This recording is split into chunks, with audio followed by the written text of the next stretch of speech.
y ahorita estoy cursando mi año de salud rural aquí desde la rural amazónica, esperando que estén todos bien por ahí. Pues comentarles que yo siempre pienso que en todos los temas de medicina y en general, lo que se tiene que saber es lo básico, digamos, ¿ya? O sea, si nosotros no dominamos el tema, no dominamos lo básico, pues no vamos a dominar lo que es más avanzado. Por eso ahora les he traído una charla que espero que sea lo más clara, lo más simple, para que ustedes se lleven algo que puedan aplicar en su vida futura a sus pacientes. Bueno, entonces recordando un poco la parte aburrida, la anatomía, pues esto nos va a servir luego para ver lo que es examen físico, todas esas partes, ¿no? Acordándonos que la tiroides es eh, un órgano central que se encuentra en el cuello entre las vértebras C5 y C7. Como pueden ver, se encuentra más o menos a nivel del cartílago cricoides, que se encuentra en esta parte de aquí. Tenemos el cartílago tiroides, la membrana cricotiroidea, el cartílago cricoides y la tiroides, que es todo este órgano de aquí, ¿no? Tenemos en la tiroides tres partes principalmente. Un istmo, que es la parte central, y acompañado de dos lóbulos. En algunos pacientes vamos a tener un lóbulo extra, que es el lóbulo piramidal, que bueno, es, digamos, no es constante. Solo para recordar, pesa entre 15 a 20 gramos, mide aproximadamente entre 4 a 6 centímetros de largo, por 2 de altura y por 2 de ancho, y está irrigada por estas arterias. La tiroidea superior, que es esta que podemos ver en esta parte de aquí, la tiroidea media, que son las dos ramas de la carótida externa, y la tiroidea inferior, que es rama de la subclavia. Y las venas, pues va a estar irrigada por tres venas. La vena tiroidea superior, tiroidea media y la tiroidea inferior. La tiroidea superior y media son ramas de la yugular interna. Y la tiroidea inferior va a ser ramas de la subclavia. Ya, también acordándonos un poco de lo que es el eje hipotálamo hipoficiario tiroides. ¿Ustedes se acuerdan un poco de cómo funcionaba este eje? Ejercía una presión, una retroalimentación negativa. ¿Qué significa esto? Que si nosotros tenemos que sube la TSH, pues significa que esto le va a obligar a subir a esta hormona, ¿sí? Perdón, a la T4 y T3. Cuando tenemos mucha T4 y T3, cuando hay demasiada T4 y T3, esto induce a su vez a la hipófisis a producir menos TSH, ¿sí? Esto nos va a servir para ver las pruebas de laboratorio. En cambio, si nosotros tenemos muy bajos niveles de T4 y de T3, pues eso el cuerpo mismo nos va a inducir a que se produzca más TSH, que a su vez va a inducir la producción de hormonas tiroideas. Luego, pues hablaremos más arriba, que sería en la parte del hipotálamo, el cual está produciendo la TRH, ¿sí? Entonces esto nos va a servir para diferenciar entre lo que es el hipotiroidismo primario e hipotiroidismo secundario. También, si ustedes tienen alguna duda, alguna cosa, se pierden en algún lado, pregúntenme nomás, ¿ya? Para repetir. ¿Sí entendieron esta parte? Hola, hola, Sí se entendió, Doc. ¿sí? Sí, doctor, sí. Chévere. Entonces, además, un poco de la fisiología de cómo se va a formar las hormonas tiroideas. Ustedes le ven este cuadro que está feo, está demasiadas palabras y demasiadas cosas. Pero simplifiquémoslo lo máximo posible, ¿sí? Tenemos aquí el capilar, que serían las arterias que llegan hacia la glándula tiroides. Las células, recuerden que la tiroides histológicamente está formada por células foliculares, que se forman, digamos, como en esta disposición, ¿sí? Y a su vez en el centro vamos a tener coloide, que va a ser donde se van a formar las hormonas tiroideas, ¿no? Entonces lo que vamos a hacer es hacer un zoom a esta parte. Y este zoom lo llevamos acá. Entonces tenemos la célula folicular, el coloide, lo que está en amarillo, y el capilar, digamos, donde llega la sangre y también llegan los mensajeros, ¿no? Entonces lo primero que va a pasar es que de la sangre, directo de hipófisis, va a llegar la TSH, ¿no? La TSH. Y esta se va a unir a receptores de TSH que tenemos nosotros en las células foliculares. Esta unión de estos receptores va a inducir dos cosas. Primero, la entrada de yodo, que recuerden que en el cuerpo el yodo se va a formar, se va a almacenar como yoduro, ¿sí? Ya les indico por qué esto también es bastante importante. Entonces va a entrar yodo en esta célula de aquí y lo segundo que se va a inducir es la producción de tiroglobulina, que se produce en el retículo endoplasmático y todo eso, ¿sí?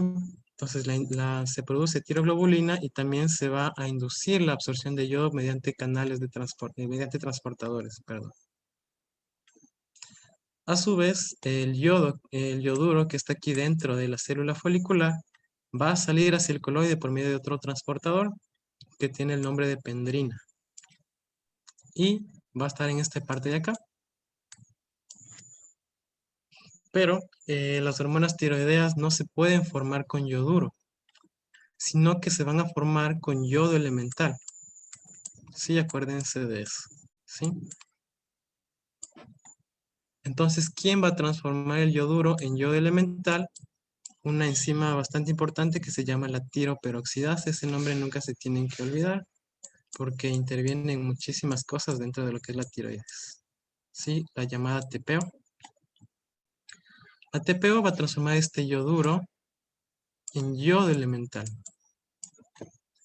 Además, mientras estaba pasando eso, pues la tiroglobulina también sale por exocitosis hacia el coloide y se va a juntar con los yodos elementales que eh, ya fueron creados por la tiroperoxidasa que tenemos aquí, ¿no? Y vamos a formar cadenas. La tiroglobulina no es más que una proteína, un conjunto de aminoácidos que son tirosinas, aproximadamente 70 aminoácidos. Y se van a juntar con el yodo elemental, formando lo que es la eh, monoyodotirosina, la biyodotirosina, la triyodotironina y tetrayodotironina. Estos nombres ya, digamos, suenan conocidos, ¿no? Triyodotironina y tetrayodotironina, que sería la T3 y la T4. Como es una proteína entera, pues vamos a tenerla de esta manera, ¿no? Aquí está la tiroglobulina con bastantes tirosinas. Y a su vez van a estar unidas estas hormonas, ¿sí? La T1, T2, T3. A su vez, como podemos ver en esta parte de aquí, esto va a regresar hacia la célula a través de pinocitosis. Y en la célula se va a dividir en T1, T2, T3 y T4. T1 y T2, que eran las tiroglobulina más un yodo, pues eso se va a reabsorber dentro de la célula y va a entrar otra vez al nuevo proceso de formación. Mientras que T3 y T4 pues se dirigirá a la sangre y cumplirá las funciones en los órganos. ¿Por qué es importante esto?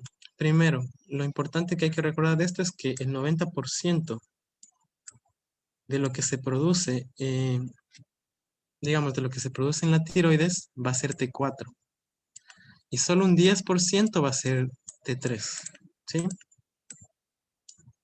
Solo un 10%. Pero la T4 se va a transformar en T3 en otros órganos, que son los órganos de Ana. Es esta una de las razones por las cuales generalmente no medimos T3, sino que medimos T4 cuando pedimos exámenes. Ya. Otra de las razones, como ya les decía, Cuando, digamos, la T3 se regula, se autorregula, se regula con la T4. Entonces, si el cuerpo necesita T3, pues absorbe más T4. Puede faltar T4, pero T3 es muy difícil que falte. Por eso es que nosotros ya tenemos una deficiencia de T3 cuando ya el cuerpo en verdad no tiene hormonas tiroideas. Por eso es que siempre elegimos medir T4. Como les decía, ¿por qué es importante esta enzima? La peroxidasa, porque nosotros también medimos un anticuerpo, que es un anticuerpo autoinmune, que se da específicamente en enfermedades autoinmunes como el hipotiroidismo por Hashimoto, que es la anti-TPO, ¿sí? Anti-TPO. Y otra hormona que también medimos es la antitiroglobulina. Entonces ustedes ya saben de dónde sale y por qué es que este anti-TPO, este anticuerpo que está acabando con esta enzima, pues no está permitiendo que se transforme el yoduro en yodo y por eso no está permitiendo que se hagan hormonas tiroideas.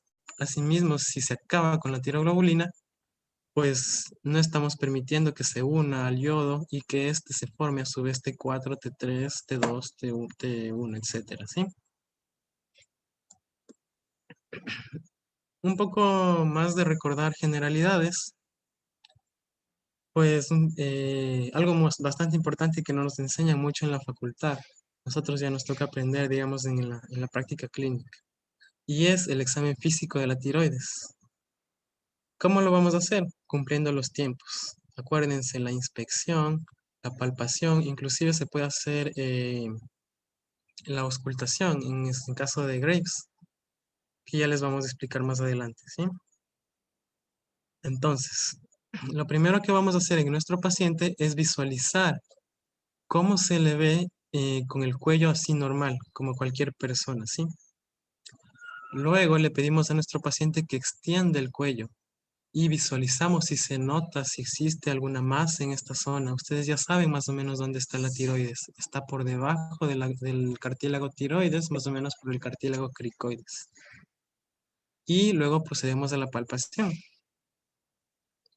Acuérdense, en esta etapa, una prueba que nosotros podemos hacer es pedirle al paciente que trague. Cuando trague, pues la tiroides se va a elevar y vamos a poder visualizar de mejor manera. En cuanto a la palpación, pues generalmente se puede ubicar en la parte de atrás, el médico se ubica y con el pulpejo de los dedos va sintiendo y va describiendo la tiroides, el tamaño, la forma, si existen nodularidades en la tiroides, todo eso se tiene que observar en el examen físico. Además, digamos, por ejemplo, el Harrison te dice que si tú ocultas la tiroides y puedes escuchar un soplo, significa que hay, digamos, una vascularización aumentada, que es un signo de Graves. Eso te orienta más hacia Graves más que hacia otra cosa, ¿sí? Y luego describimos en la historia clínica. Siempre describir todo. Lo que también les quería recalcar es que, por ejemplo, nosotros en primer nivel es difícil que lleguemos hacia un tratamiento, darle mitimazol, que le damos ni sé qué, anticuerpos antimonoclonales, no sé, todas esas cosas. Entonces, nuestra principal función dentro del primer nivel en el hipo e hipertiroidismo es la descripción, el diagnóstico, el poder referir al paciente, el poder estabilizar al paciente y los medicamentos fuertes, pues los dejamos a los médicos especialistas. Y algún día cuando seamos médicos especialistas, pues lo haremos. Entonces, ¿cómo vamos a describir? Mediante un cuadro que nos da la OMS, ¿no? El primero, que no hay bocio. ¿Qué significa? Que es tiroides no palpable y no visible, ¿sí? Tiroides palpable, se la puede palpar, pero no se la puede ver. Bocio palpable, pero bocio no visible, como ya les mencionaba. Bocio palpable y visible, pero con el cuello en extensión. Ese es otro grado, ¿sí? Entonces nosotros podemos palpar la tiroides y la vemos cuando la paciente está extendiendo el cuello.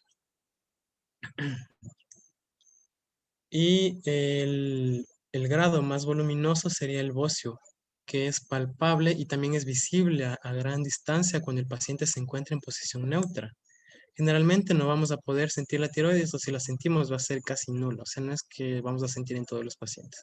Si la sentimos, ustedes ya ven que tienen algún grado de bocio, algún grado de crecimiento tiroideo. Todo eso lo vamos a describir. Bueno, y ustedes me dirán, o sea, qué aburrido, o sea, tantas charlas y anatomía y esas cosas, pues todo eso nos va a servir para lo que viene ahora, que viene la clínica y todo eso, ¿no? Entonces vamos primero con lo que es el hipotiroidismo.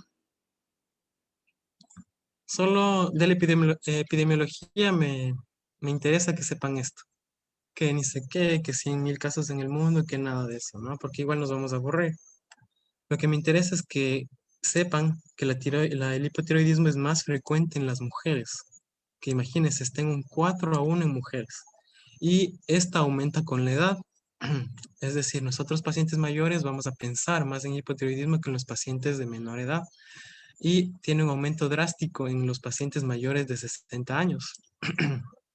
Y la principal causa de hipotiroidismo va a ser la autoinmune. Perdón. Ya veremos pues otras causas que pueden ser, por ejemplo, la inducción por yodo, por amiodarona, causas secundarias cuando hay un daño en la hipófisis.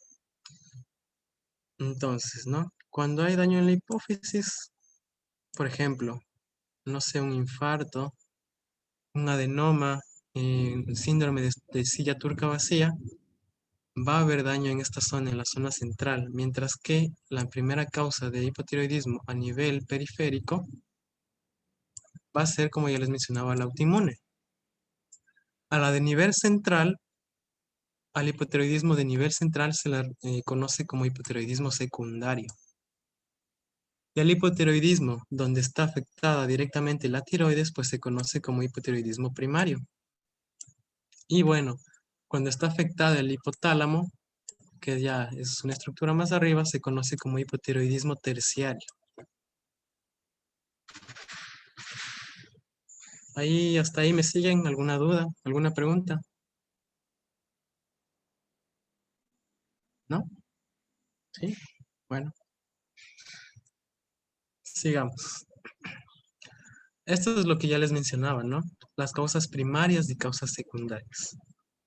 Las primarias van a ser en donde esté afectada directamente la tiroides, mientras que las causas secundarias va a estar afectada la hipófisis y causas terciarias cuando está afectada el hipotálamo, ¿sí?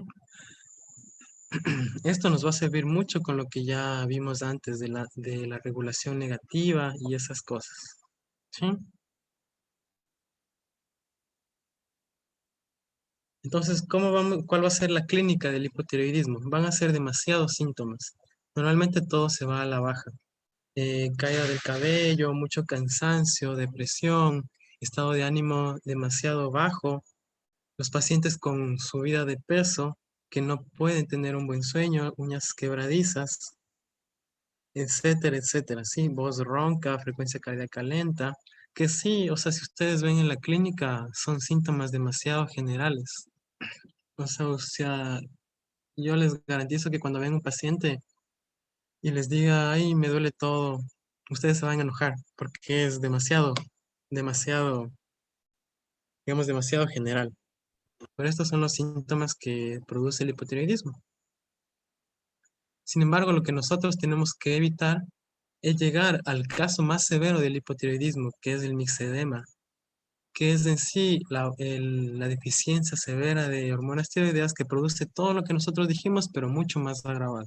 Bradicardia, hipotermia, hipopnea con hipercapnia, etcétera. Es decir, el paciente que está en coma y puede entrar inclusive a cuidados intensivos.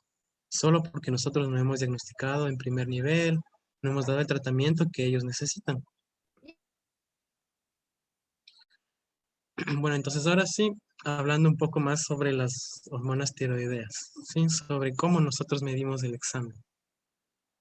Generalmente, o sea, cuando ustedes piden el examen, por ejemplo, de T4, les viene ahí los valores. Entonces no les ahorita no les voy a ofuscar tanto con valores de eso, ¿no?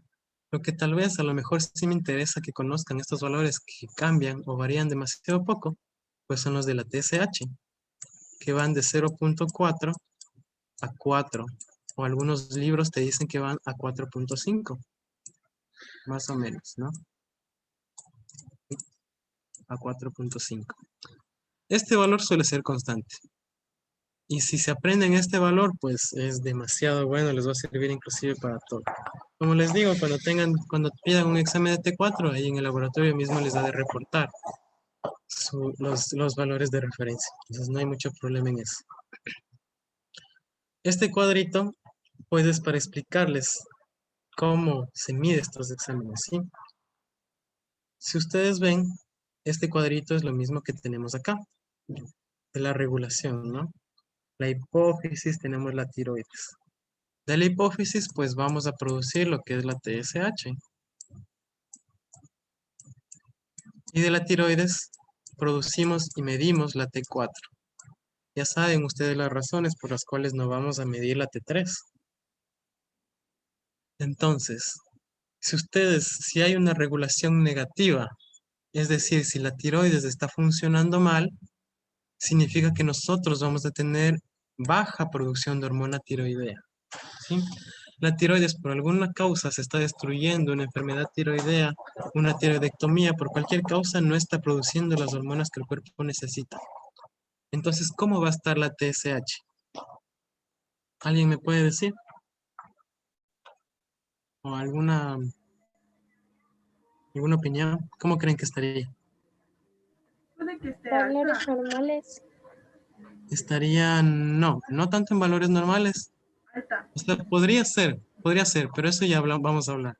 Podría estar en valores normales. O podría estar elevada.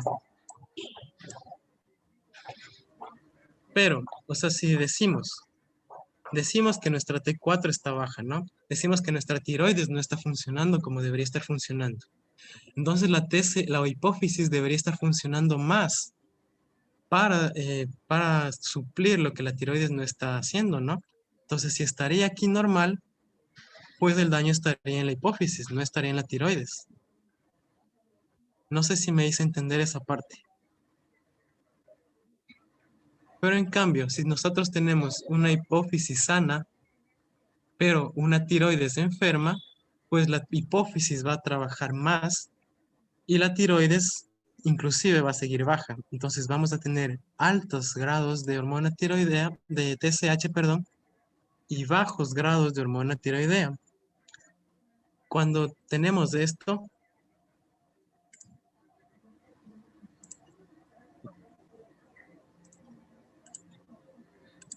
ya, sí. Cuando tenemos estos valores, pues le vamos a conocer como el hipotiroidismo primario. Acuérdense lo que hablamos. Primario es de la tiroides, secundario es de la hipófisis. Entonces, nuestra hipófisis está trabajando bien. Significa que está produciendo demasiada TSH. La tiroides está trabajando mal, significa que por eso está produciendo muy baja hormona tiroidea. Por lo tanto, es hipotiroidismo primario. Pero nosotros, digamos, tenemos un T4 baja. Nosotros, ¿en qué pensaríamos en ese caso? Pues pensaríamos en un hipotiroidismo primario, no sé. Pero la TSH, como nos dijo la compañera, está normal. En ese caso, ¿qué pensaríamos? Bueno, ya les dije la respuesta. Es secundario. Sería secundario. ¿Por qué? Porque o sea, pensaríamos en secundario, pero ya habría que hacer otras pruebas, ¿no? Porque puede inclusive que esté funcionando mal la hipófisis y la tiroides. Pero con estos resultados, lo que nosotros pensamos es que está funcionando mal la hipófisis. ¿Sí?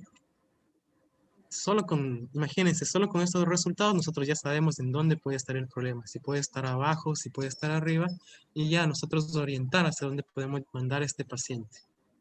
A esta condición se la denomina como hipotiroidismo secundario. también lo mismo pasa si está baja, peor si está baja, ¿no? Significa que está trabajando tan mal la hipófisis que a pesar de que la tiroides le está diciendo, oye, estoy produciendo demasiado poca tiroide, hormona tiroidea, sin embargo, está produciendo muy baja. En estos dos casos se conoce como hipotiroidismo secundario. Y el que también es bastante importante porque si nos encontramos en la práctica clínica es el hipotiroidismo subclínico. Tenemos la TSH, perdonarán la letra de médico. La TSH y la T4. En el hipotiroidismo subclínico, la T4 va a estar normal. Y nosotros a simple vista vamos a decir, si está normal la T4, está normal todo, ¿no? Pero si hacemos TSH nos vamos a encontrar que está elevada. Esto es un poco más difícil de entender, pero lo que yo les podría decir es que esta elevación de la TSH es una elevación que se conoce como paradójica. Es decir, este T4 normal es una normal paradójica. ¿Qué quiere decir? Está normal en el examen, pero no está normal en un organismo sano. O sea, esto no pertenece a un organismo sano. Está normal aquí porque la hipófisis está trabajando tanto para que la tiroides esté produciendo la misma cantidad de hormonas tiroideas. No sé si tienen alguna duda, ¿me entendieron hasta ahí? Esto creo que es lo más importante de la exposición. Yo tengo una pequeña duda, me confundí. Claro, Es hipotiroidismo secundario de igual manera cuando T4 está baja y TSH está normal, ¿verdad? sí, exacto. Y cuando T4 y TSH están bajas. Cuando T4 y TSH están bajas. Claro, eso es lo Ajá. que decíamos. Mira, T4 está baja, ¿no es cierto? TSH está baja y Ujú. T4 está baja. ¿Qué me quiere decir ahí? Digamos que la hormona tiroides, la glándula tiroides no funciona bien. Entonces, por eso no está produciendo la suficiente cantidad de hormonas. Entonces, para suplir esta cantidad de hormonas deficiente, la hipófisis debería estar produciendo más hormonas tiroides, más TSH. Debería estar produciendo más TSH. Entonces, este valor debería estar elevado para yo decir que está funcionando bien la hipófisis. Como está bajo, también está bajo, significa que el problema no está solo acá, sino que también está acá. La hipófisis está funcionando mal y la tiroides está funcionando mal. Entonces, si está baja y baja, pues sería también un hipotiroidismo secundario o terciario, en caso de que esté funcionando mal el hipotálamo. Eso. Ah, ya, ya, Sí. ok. Ya, gracias, ya entendí. ¿Alguna otra pregunta que tengan?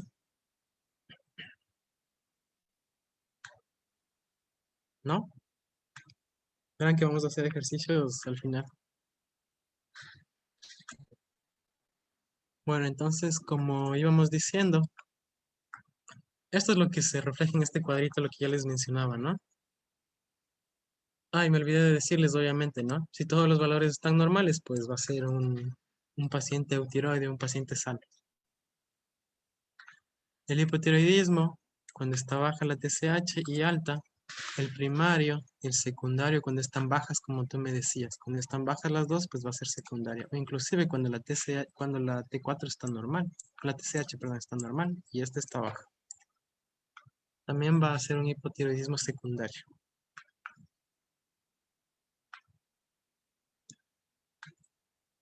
Entonces, en este tratamiento me voy a detener también un poco porque nosotros como médicos de primer nivel sí vamos a tratar los hipotiroidismos. Entonces tenemos que saber cómo tratar, a quién vamos a tratar.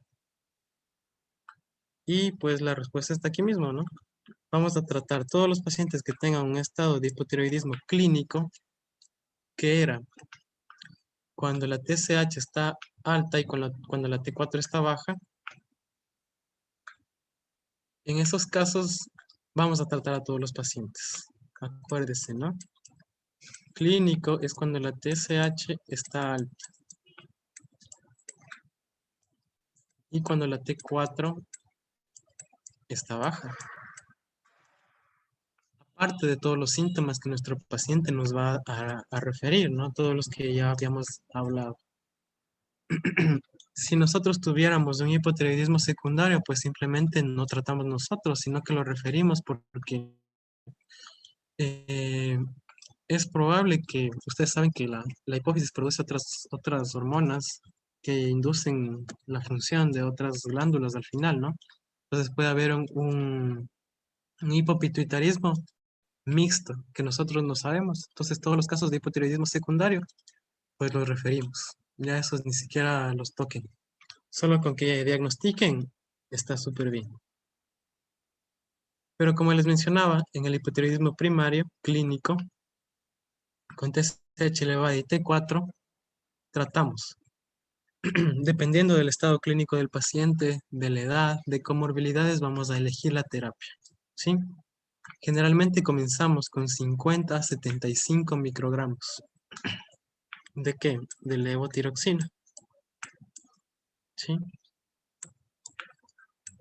Que al final esta se va a transformar en T3. También les mencionaba que por qué damos T4 y no T3, pues porque la T3 tiene una vida media menor a la T4 de solo 24 horas. La T4 tiene una vida media de 7 días. Entonces comenzamos, digamos, en nuestra primera consulta nos vino nuestro paciente con una TSH, no sé, de 5. Y nosotros comenzamos con 50 microgramos. Nuestros valores de TSH se van a normalizar solo después de 6 a 8 semanas de nosotros dar el tratamiento y obviamente verificar la adherencia del paciente. Ya cuando estén viendo pacientes, les sorprendería la cantidad de pacientes que no tienen adherencia al tratamiento. Entonces siempre también recuérdense verificar la adherencia del paciente al tratamiento. Y bueno, nosotros comenzamos con 50 microgramos y controlamos en 2 meses, ¿no? Que serían 8 semanas. Siempre en 2 meses. ¿Con qué controlamos? Pues controlamos con TSH.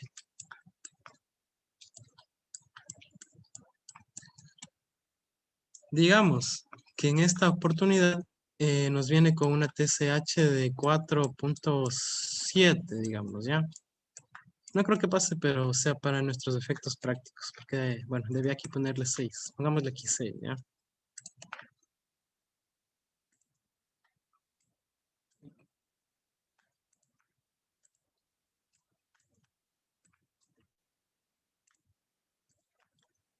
Pongámosle 6. Aquí nos vino con una de 5.7, digamos. 5, ya. Significa que está muy alta. Recuerden que los valores son de 0.4 a 4 o 4.5, dependiendo de la bibliografía. Y lo que nos recomiendan las guías de práctica clínica es que nuestra TSH, para decir que estamos en un buen estado, esté en la mitad para abajo de la normalidad. ¿Sí? ¿Qué quiere decir esto? Que de 0.4 a 4.5 nosotros partimos en la mitad de este valor y la mitad para abajo, ahí tiene que quedarse nuestro paciente, es decir, más o menos menos de 2.5. Obviamente, si tiene valores menos de 0.4, pues nosotros estamos dando mucha hormona tiroidea. Perdón.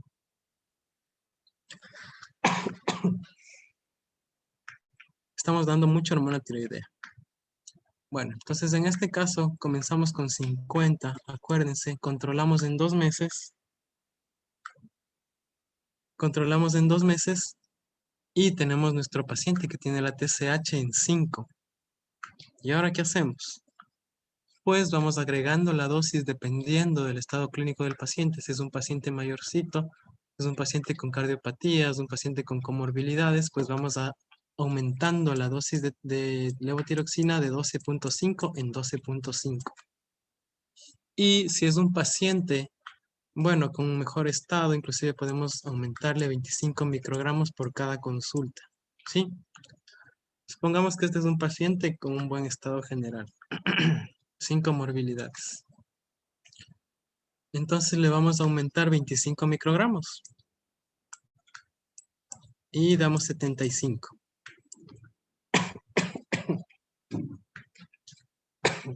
Perdón, el COVID. 75 microgramos, ¿no? Y hacemos otra vez consulta en 2 meses. Pero ¿y ahora qué pasó? Mi paciente vino con 0.01 de TSH.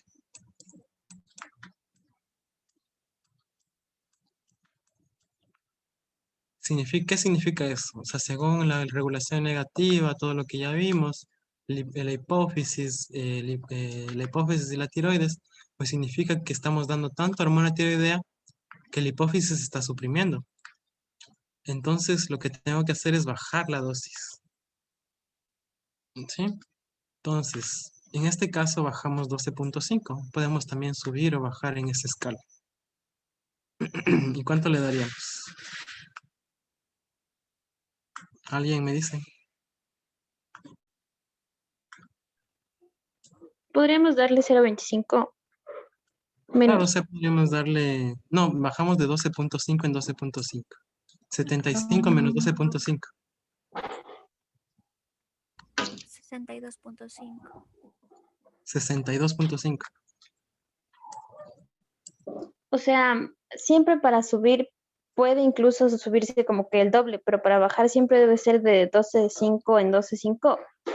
No, eso te digo. O sea, dependiendo de tu estado y también de cómo te vengan los resultados. Puedes subir de 25 o de 12.5 y también bajar de 25 o de 12.5. O sea, ponte en este caso, yo no creo que un paciente baje de 5 a 0.01, ¿no? Pero para el ejemplo, para hacerles este ejercicio de subir y bajar la dosis, les he hecho de esta forma. Ya, pero ¿por qué tiene uno que esperar 2 meses recién para, como para hacer una evaluación? ¿Qué pasa Porque, exactamente en esos 2 meses? porque, o sea, el tiempo de vida de la TSH también, la regulación no se da de la noche a la mañana. La regulación de la TSH se da en 2 meses, o sea que si tú mides antes de ese tiempo, pues el valor no va a ser real. Ah, ya, ya, ok. Ujú. Por eso es que no se mide antes. Eso. Entonces, con Cese ya vino la siguiente consulta, le dimos 62.5, medimos en 2 meses y pues nuestro paciente se encuentra, digamos, en 1.8 de la TSH.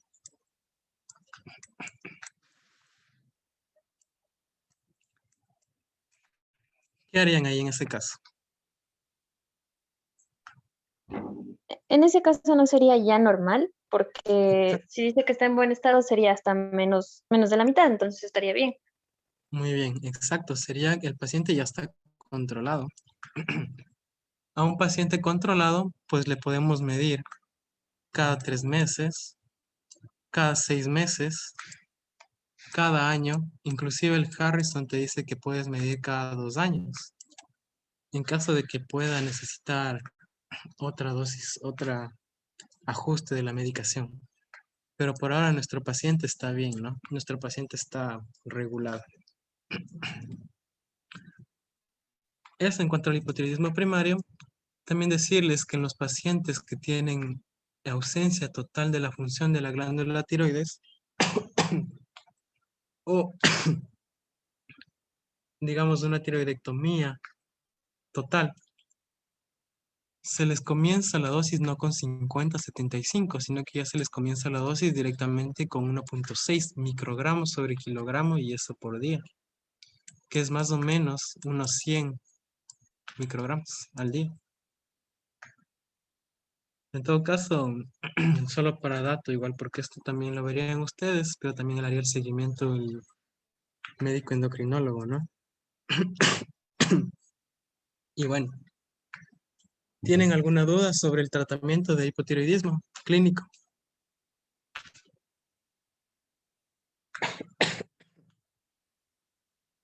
¿No? ¿Alguna aportación? Bueno, entonces pasamos a la otra etapa, ¿no? El hipotiroidismo subclínico. ¿Qué es lo que hablábamos? ¿Se acuerdan? Era la TSH elevada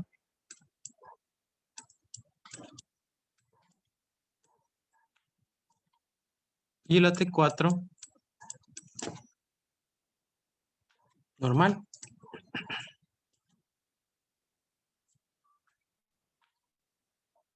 Que en sí nosotros diríamos, a pesar de que la hipófisis está trabajando mucho, pues la T4, la tiroides, pues todavía cumple su función. En estos casos no se trata a todos los pacientes que vengan con esta condición. Vamos a tratar primero a los pacientes que tengan más de 10 de TSH. Acuérdense que los valores normales son solo estos, de 0.4 a 4.5. Entonces, más de 10 significa que hay un gran esfuerzo, está supliendo demasiada la hipófisis para tener este valor normal. Entonces, en ese caso, sí trataríamos. Y en los otros casos en los que daríamos tratamiento, pues es en embarazadas, obviamente, en pacientes que también, en mujeres en edad gestante que quieren embarazarse, que están buscando su embarazo. Miren esto, en anticuerpos anti-TPO positivos. Acuérdense lo que hacía la TPO, que transformaba el yoduro en yodo y permitía. Entonces, si hay anticuerpos anti-TPO, significa que se está destruyendo esa enzima, la tiroperoxidasa. Entonces, a la larga, muy probablemente nos vaya a resultar en un hipotiroidismo clínico. Entonces, en estos pacientes, cuando tenemos positivos, pues sí tratamos. También recalcarles que el anti-TPO solo se pide por primera vez, solo se pide una vez. Solo cuando comienzan el tratamiento, cuando le captan a la paciente, pues ahí van a pedir para saber su resultado de positivo o negativo. Y no nos sirve esto para seguimiento. Es decir, que en la segunda consulta, si nos sale doble positivo, pues no nos va a decir nada. Porque estos valores de anti-TPO también varían mucho. Acuérdense de eso, solo se pide una vez. Y pues también darles un poco de realidad y decirles que aquí no hay, no se esperen encontrar esto, por lo menos en el MSP. Si a veces ni siquiera TSH ni T4 tenemos, pero bueno, o sea, en teoría deberían pedirlo una vez. Y también vamos a tratar a los pacientes que tengan síntomas. Los síntomas que ya habíamos mencionado, la fatiga, la caída del cabello, bradicardia, depresión, etcétera, etcétera. En esos casos sí tratamos. Y bueno, tratamos como en esta parte de acá. Como la TSH está elevada, pues ustedes saben que se regula todo con la TSH. ¿Alguna duda que tengan hasta ahí? Disculpa, tú dijiste que tenía, o sea, la T3 tenía una vida media de 4 horas. 24 horas. Ya, gracias. Ujú. ¿Alguna otra pregunta? Puede haber la posibilidad de que algunos de estos valores sean como, no sé, por decirlo como engañosos, que en realidad, digamos, es como que estamos frente a un hipotiroidismo primario, pero en realidad sea un secundario. ¿Puede darse el caso? Un hipotiroidismo primario. O sea, tú dices cuando hay un hipotiroidismo con T4 bajo y TSH bajo, ¿no es cierto? TSH alto. Ajá, o sea, más o menos como que esos valores, digamos, que reflejan un primario, pero en realidad sería un secundario. ¿Puede uno con esos valores sobreentender otra cosa o no es posible? O sea, en general no verás, porque, o sea, si tú ya tienes un hipotiroidismo secundario, ya tienes una hipófisis funcionante, pues estás pensando que el eje hipofisiario está bien, pero tú sabes que en la medicina nada es al 100%. Entonces ahorita, digamos, estamos viendo exámenes, pero además de exámenes, tú le vas a ver al paciente. Por ejemplo, digamos que tú ya sabes, se hizo una resonancia y tiene un síndrome de silla turca vacía y te sale con este resultado. Tú dices, no, o sea, no puede ser posible. No puede ser posible que, o sea, me parece raro que a pesar de que el paciente tenga un daño en la hipófisis por la clínica, por los antecedentes, por todo, pues salga así y le pide otra vez.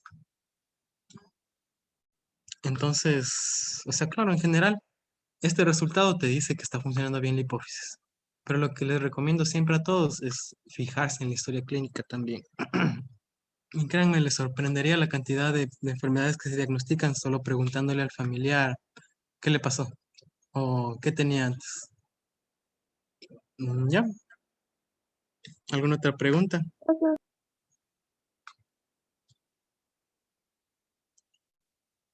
¿Alguna otra duda?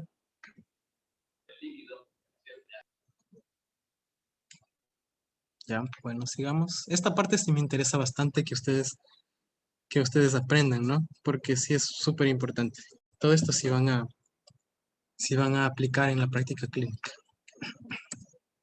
Y bueno, como ya les mencionaba, pues los síntomas son demasiado inespecíficos. Uno no sabe ni siquiera a lo que se está enfrentando. Inclusive uno sabiendo esta información, pues se le pasan a estos pacientes.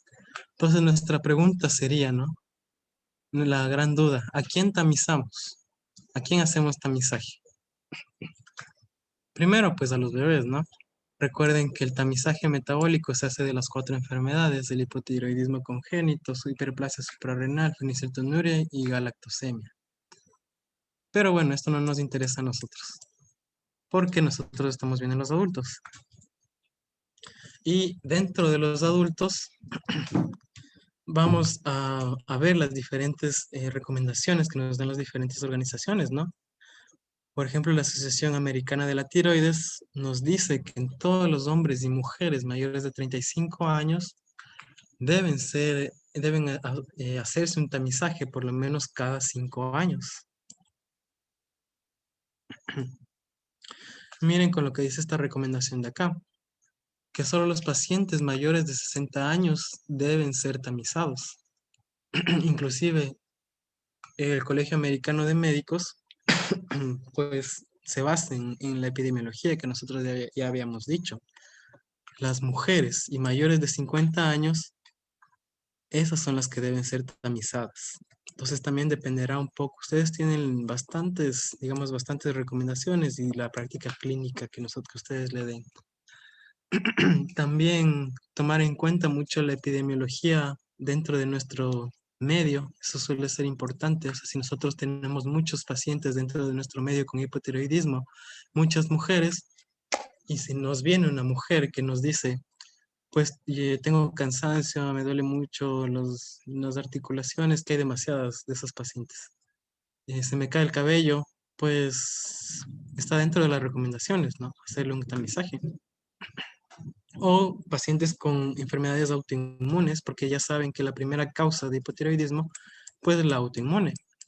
Si tienen otras enfermedades autoinmunes, lupus, cualquiera de esas cosas, pues va a haber mayor riesgo de que también tengan un hipotiroidismo por enfermedad de Hashimoto.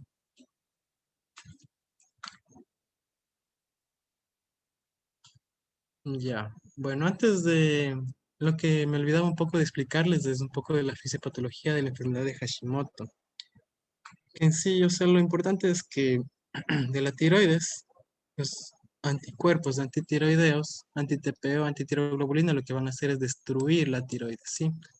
Van a ir destruyendo poco a poco. Entonces se va a disminuir cada vez más la función de la tiroides. Pero, ¿cómo se está destruyendo la tiroides? Todo el líquido que tenga adentro, el coloide, digamos, lo más propiamente que tiene adentro, puede escaparse de la tiroides y puede dirigirse hacia el organismo. Y pues tendremos un cuadro de hipertiroidismo, que en sí no sería hipertiroidismo, sino sería una tirotoxicosis, a pesar de que nosotros tenemos Hashimoto. No sé si me expliqué en esa parte. Pero lo que les trato de decir con esto es que en las primeras etapas de la enfermedad de Hashimoto puede cruzar con un cuadro compatible con hipertiroidismo.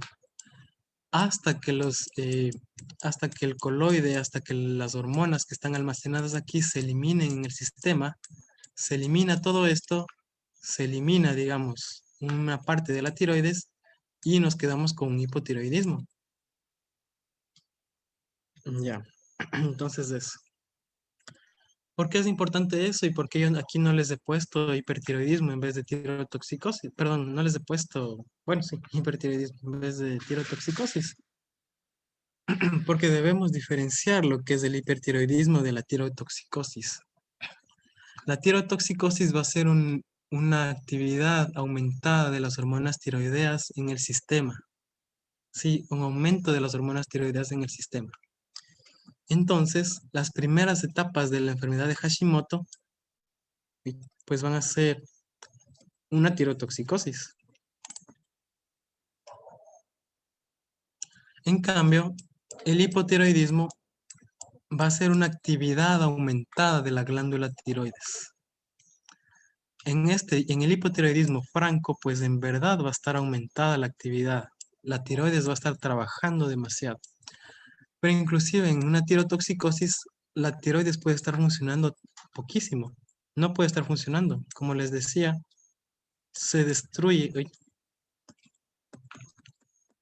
Ay, espérenme un momento. Ya, como les decía, se destruye una parte de la tiroides, se libera, la tiroides está funcionando menos y pues aún así dar síntomas de tirotoxicosis. ¿Sí se entendió esa parte? Bueno, espero que sí. Entonces, bueno, volvemos otra vez a nuestro cuadrito. De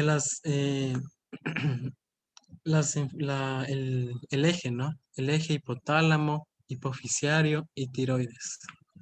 Y otra vez hablar de la misma forma, ¿no? Las principales tirotoxicosis, que van a ser las secundarias y las primarias de la tiroides, lo que ya sabíamos, ¿no? Y dentro de las tirotoxicosis van a estar el hipotiroidismo, el hipertiroidismo. Entonces, dentro de las secundarias, pues, no sé, se me ocurre un adenoma productor de TSH. Es decir, que aquí además de la hipófisis va a haber una pequeña glándula adherida a la hipófisis que solo va a estar produciendo TSH.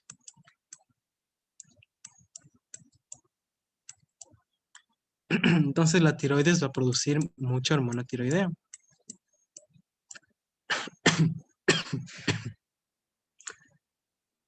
Y en este caso, ¿cómo creen que estarían nuestros exámenes?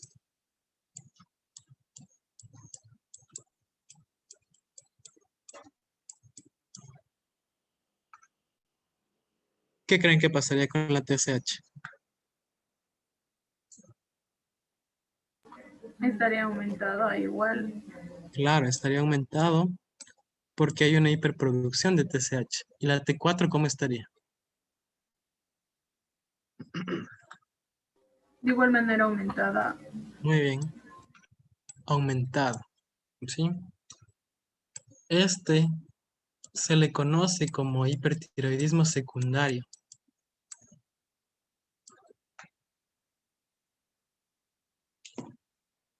Digamos, en cambio, que la tiroides tiene un nódulo caliente, como se les sabe conocer estos nódulos. Y a propósito, o sea, se les conoce como nódulos calientes porque cuando se hace gammagrafía, y la gammagrafía no es otra cosa que se les inyecta un yodo rastreable que es captado por la tiroides, pues este va a ser captado por este nódulo. Y va a ser captado más por aquí porque este va a estar hiperfuncionando. Entonces en nuestras imágenes vamos a ver esto rojo y esto pálido. Por eso se le conoce como nódulo caliente. Mientras que los nódulos fríos, pues tenemos nuestra tiroides que son quistes, ¿no? Son imágenes quísticas en donde el nódulo no está funcionando. Es decir, este nódulo no está produciendo hormonas tiroideas. Entonces no va a captar tanto yodo como el resto de la tiroides. En cambio, toda la tiroides se ve roja y este nódulo se ve pálido. Por eso se le conoce como nódulo frío. Bueno, pero claro, o sea, para hablar de nódulos sería otra clase completamente distinta. Pero bueno, tenemos, digamos, un nódulo aquí, un nódulo caliente. Este nódulo está produciendo mucha hormona tiroidea. En ese caso, la hipófisis está bien. ¿Cómo creen que estarían nuestros valores?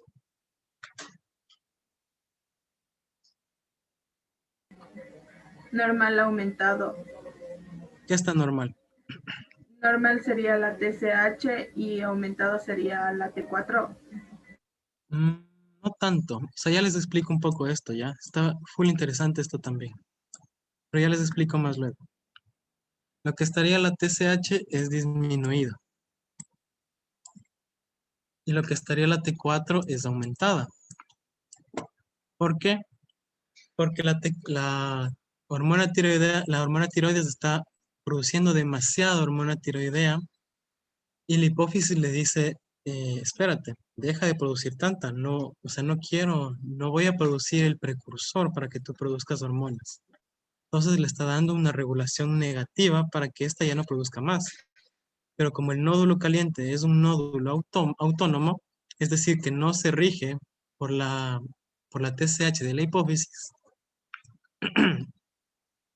pues va a seguir produciendo más, mientras que la TSH va a ir cada vez más bajo. A esto lo vamos a conocer como un hipertiroidismo primario.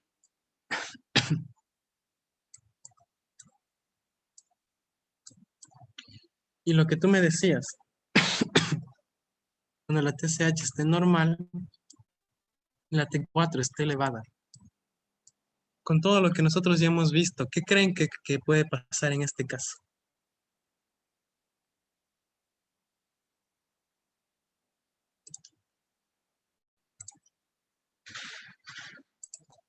¿Alguien, alguna idea, aunque sea equivocada?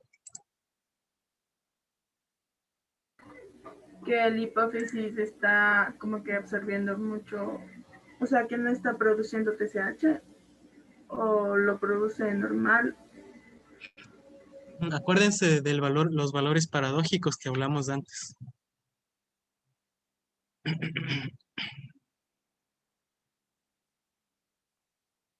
¿Se acuerdan lo que hablábamos de los valores paradójicos, que está normal, pero en verdad no es normal? Puede ser un Entonces, problema en el hipotálamo. sí, muy bien, claro, también puede ser eso. Sí puede ser un problema en el hipotálamo, pero también puede ser un problema en la hipófisis. Lo que nosotros veríamos con esto es que es un problema central, no es un problema periférico, no es un problema primario. Puede ser tanto del hipotálamo como de la hipófisis. ¿Por qué? Porque si nosotros tenemos demasiadas hormonas tiroideas, si nuestro nódulo está produciendo demasiada hormona tiroidea, pues esperaríamos que se regule estando bajo, ¿no? Estando baja la TSH. Si está normal, quiere decir que aquí hay algo que está produciendo más TSH. Sí, y aunque este debería estar bajo, está normal. Entonces este sería un normal igual paradójico. Normal entre comillas, ¿no? Sería más bien como que un resultado dentro de los parámetros del laboratorio, más que normal. ¿Se entendió? Sí, ¿Quieren que repita? y ese hipertiroidismo, ¿de qué tipo sería? Perdón. El último que hablaste, ¿qué hipertiroidismo sería? Este sería un hipertiroidismo. ¿Qué crees? Puede ser secundario o Muy clínico. bien. Secundario. Sería secundario. Porque está acá. Secundario o terciario. Pero nosotros, como no tenemos en el primer nivel, nosotros no tenemos alguna forma de diferenciar entre hipotálamo e hipófisis, ¿no? Porque no podemos pedir TRH. Esto ya, o sea, no se pide. Entonces, nosotros mandamos como un hipotiroidismo secundario o terciario. Pero lo que sí sabemos es que no es primario. Ya.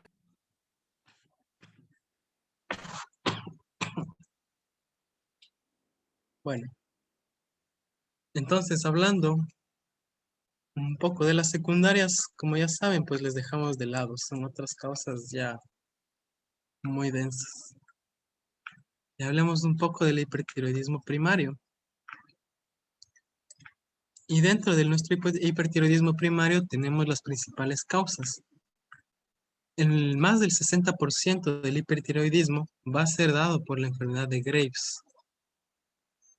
Y las otras van a ser dadas por otros tipos de nódulos, el bocio multinodular, nódulo tóxico, la tiroiditis, que es lo que yo les mencionaba. Tenemos la tiroiditis de Hashimoto, la tiroiditis de Decker-Vein, que es una tiroiditis viral, que en sí tiene una fisiopatología similar, es decir, se destruye la tiroides, salen las hormonas tiroideas al sistema y estas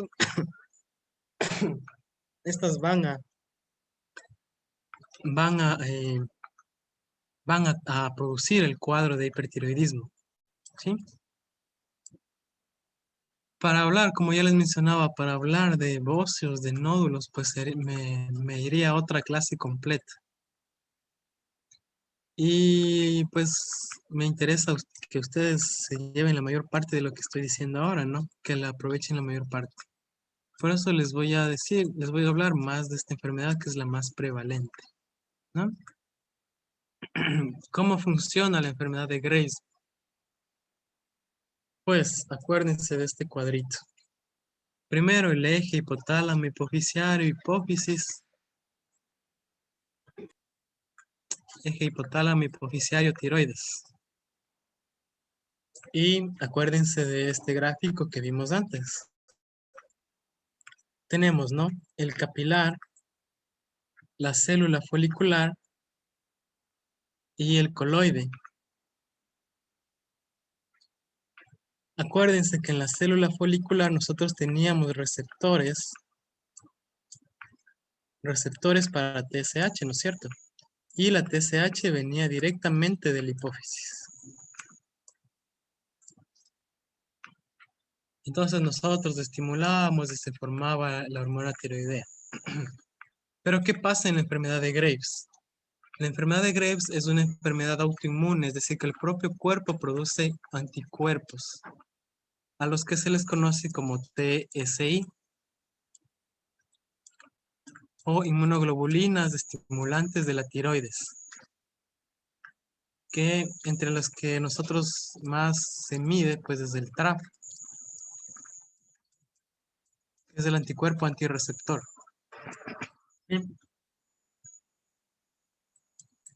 Entonces, ¿qué va a hacer este TSI? Lo que va a hacer el TSI va a ser ir hacia estos receptores y estimular a la célula folicular a que produzca hormonas tiroideas.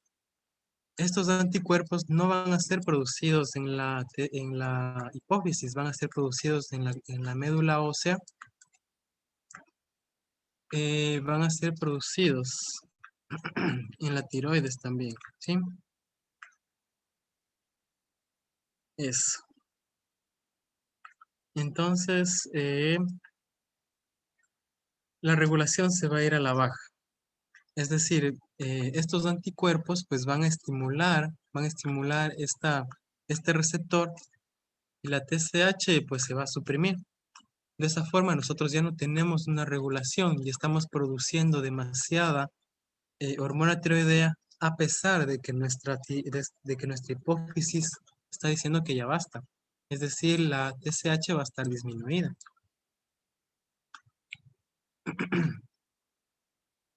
¿Sí se entendió esa parte?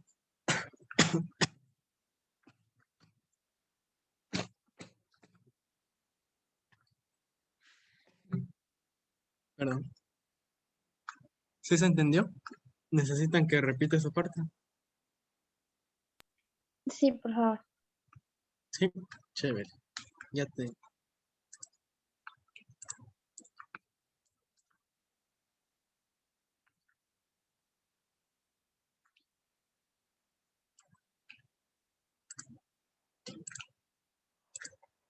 Ya, verán, como les decía, esta es la célula folicular, ¿no?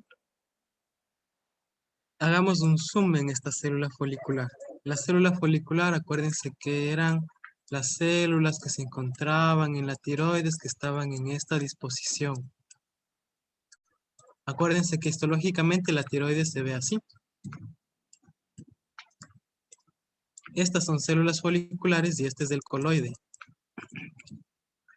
Entonces, lo que hacemos es hacer un zoom en esta parte de aquí. Y que sería este gráfico, ¿sí? Vemos que en la membrana de la célula folicular, que está aquí en la tiroides, hay receptores para TSH. ¿Sí? Entonces tenemos aquí la célula folicular y aquí está un receptor. Ustedes saben que cuando se estimula un receptor de cualquier parte del organismo, lo que hace es pues activar o desactivar funciones. En este caso, como es un receptor de TSH, va a venir la TSH directo de la hipófisis y le va a decir que produzca hormonas tiroideas. Eso va a ser en un cuadro normal. Digamos, si la tiroides no está produciendo, pues la hipófisis produce TSH, envía a la tiroides capta mediante estos receptores y esto induce a la formación, primero, lo que ya les habíamos dicho, a eh, a la absorción de yodo y a la formación de tiroglobulina, ¿sí? Y así se va regulando positiva y negativamente.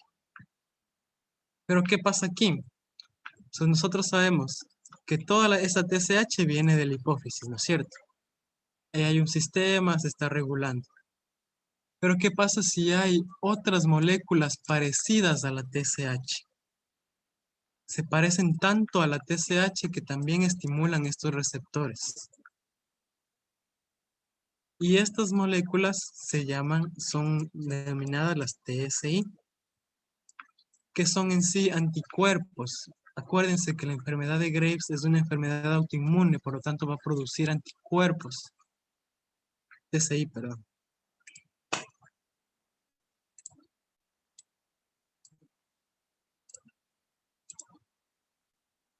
Acuérdense que la enfermedad de Graves va a producir anticuerpos. Entonces estos anticuerpos, que son los llamados TSI o inmunoglobulinas estimulantes de la tiroides, pues se parecen tanto a la TSH que van a estimular a los receptores que se encuentran en nuestras células y van a inducir la formación de hormonas tiroideas, de T4 y de T3.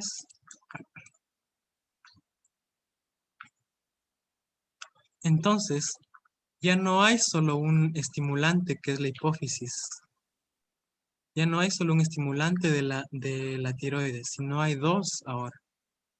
La TSH de la hipófisis y los TSI que vienen producidos por la médula ósea, por la tiroides, etc. ¿Sí? Ya. Dentro de los TSI, la TSI digamos que es un grupo muy grande de anticuerpos. Como decir personas y Juanito es TRAF. La TRAF es un anticuerpo antirreceptor de TSH y va a cumplir esta función que yo les digo.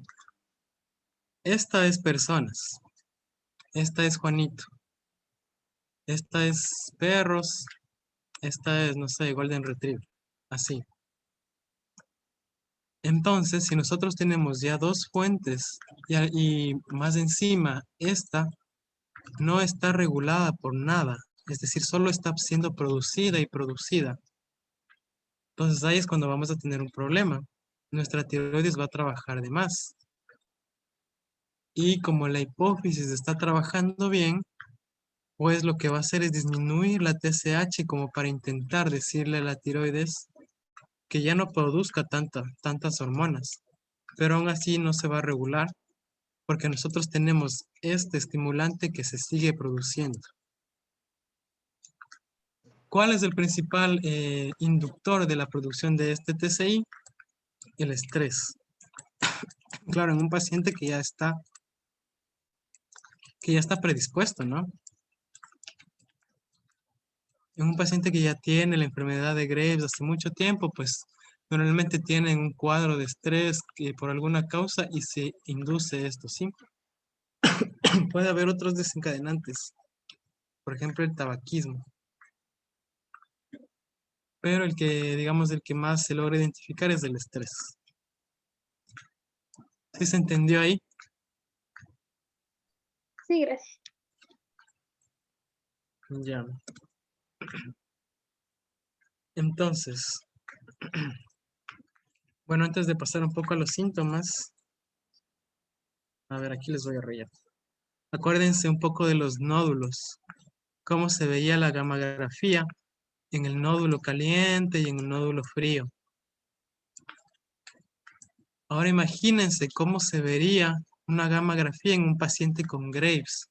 Si te digo que no es que hay un nódulo, sino que hay un estimulante externo que está diciéndole a la hormona, a la glándula que produzca muchas hormonas. ¿Cómo creen que estaría la gammagrafía en este paciente?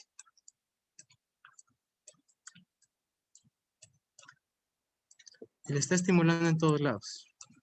Que suene raro. Aumentado tanto en TSH y en T4. Muy bien. No, no estaría así. Sería un hipotiroidismo primario. Estaría disminuido en TSH y aumentado en T4.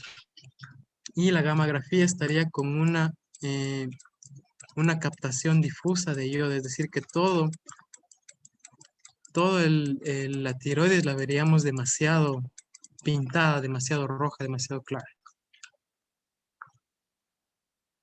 Y como les decía, pues sería un hipertiroidismo primario. ¿Por qué? Porque la TSH, la hipófisis está funcionando bien. Lo que no está funcionando bien es que existen otros anticuerpos que están estimulando la tiroides. Entonces, con esa premisa, ¿cómo creen que estaría la TSH en la enfermedad de Graves? Baja. ¿Cómo creen que estaría? Aumentada. La TSH no. ¿Cuándo está aumentada?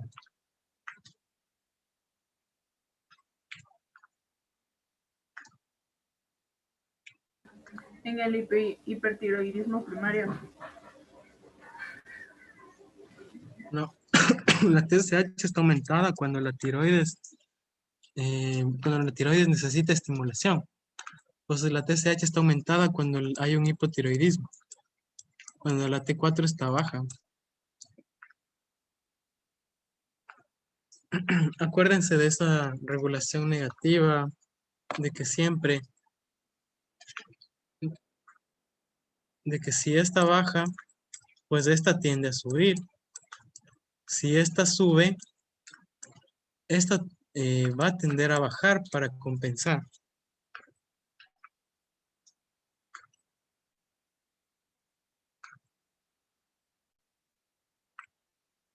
Entonces, cómo estaría la TSH en un hipertiroidismo?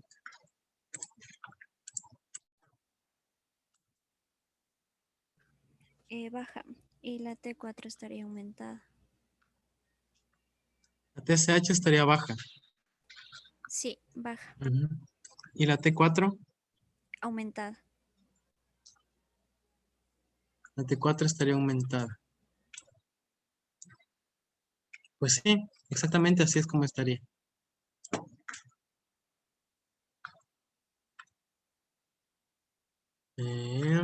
¿Alguien más que no haya entendido? ¿Se entendió? Por lo menos el 50% de la clase entendió.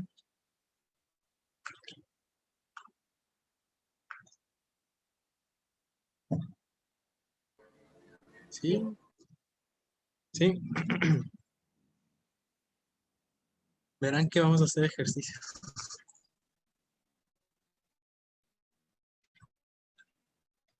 Bueno, entonces Acordándonos del cuadro del hipotiroidismo y el hipertiroidismo, para mencionar es lo mismo que les decía en las anteriores, que es una, una enfermedad que es demasiado inespecífica.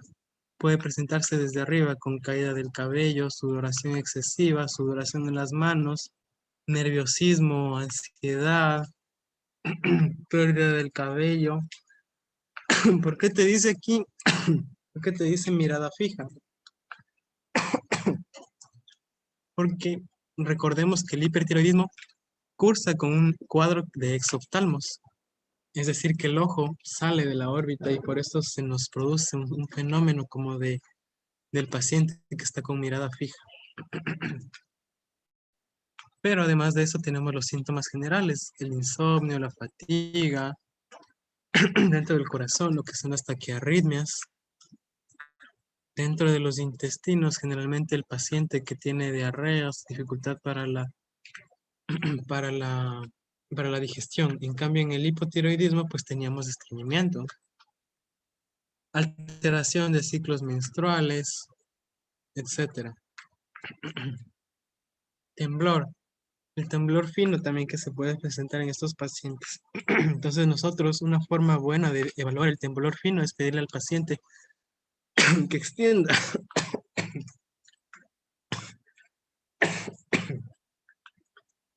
perdón, que extienda completamente sus dedos y le decimos que ponga en una hoja de papel bond, en una hoja en blanco. Ahí es donde vamos a nosotros apreciar el temblor fino, ¿sí? Otra cosa que me olvidaba de decirles es que, por ejemplo, en el hipertiroidismo vamos a tener hiperreflexia. En cambio, en el hipotiroidismo vamos a tener obviamente pues hiporreflexia, ¿no? Y generalmente se puede medir en el tendón de Aquiles o el reflejo aquileo.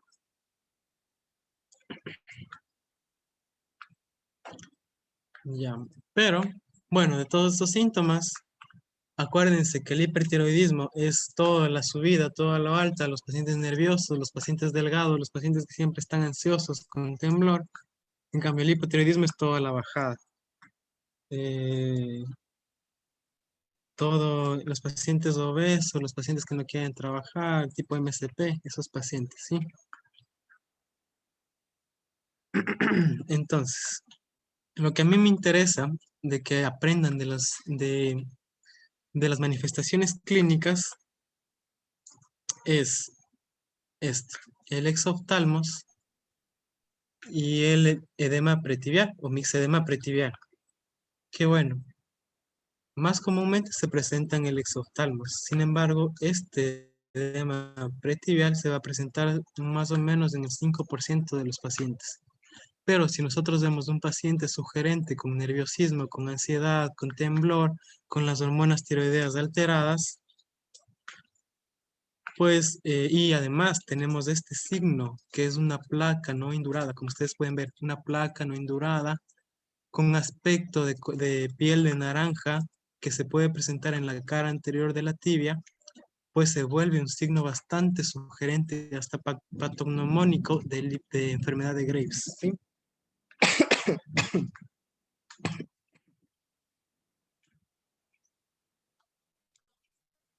Y ya, o sea, como yo les mencionaba, lo importante es describir en la historia clínica todo lo que ustedes ven.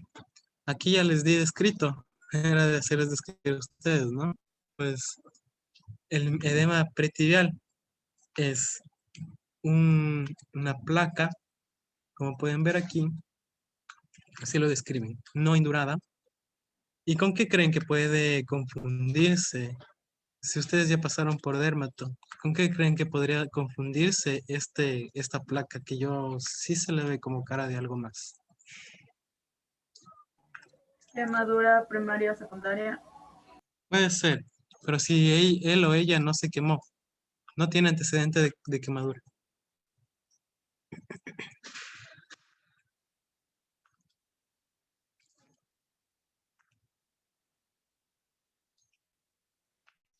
¿Qué más pensarían en una placa, los que hayan visto dermato? Bueno, en dermato, sí, bueno, también medicina interna. en una placa definida, caliente, con coloración roja. Acuérdense de los signos de la inflamación, calor, dolor, esa mnemotecnia, ¿no? Color, dolor, calor y pérdida de la función. Esos son signos de infección, de inflamación en caso. Eso les va a servir demasiado para identificar infecciones. Pero bueno, ¿qué más pensarían en esta lesión?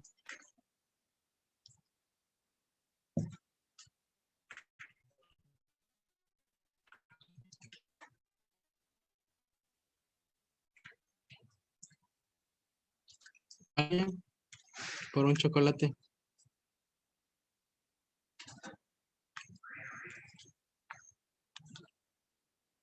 ¿Nada? Bueno, yo viéndole así, pensaría en una celulitis. Porque las celulitis se describen como eso, una placa caliente, dolorosa, circunscrita. Pero, o sea, en el contexto de este paciente, pues es más como un edema peritibial. Entonces, no dejar pasar. Porque, o sea, lo que yo sí les diría es que, por ejemplo, en el primer nivel se ve demasiada celulitis. Yo pensaba que no tanto, pues, lo que más ves, pues, es celulitis. Entonces, a lo mejor podemos confundir ese diagnóstico. Y como les digo, pues, normalmente los pacientes no se presentan con los síntomas del libro. Entonces, estar bastante atentos a todo eso, ¿ya? Y siempre preguntar. Como les decía, es sorprendente la cantidad de diagnósticos que tenemos nosotros solo preguntándole a los familiares que qué tenía. Entonces siempre preguntar, ¿tiene antecedentes de enfermedades autoinmunes? ¿Usted en la familia? Sí, sabe que sí, tengo lupus, mi tía tuvo lupus, ya. Entonces yo ya pienso que puede tener otra enfermedad autoinmune. Y recuerden que el Graves es una enfermedad autoinmune. Entonces, eso en cuanto al edema mixedema pretibial, ¿sí? Y en cuanto al exoftalmos,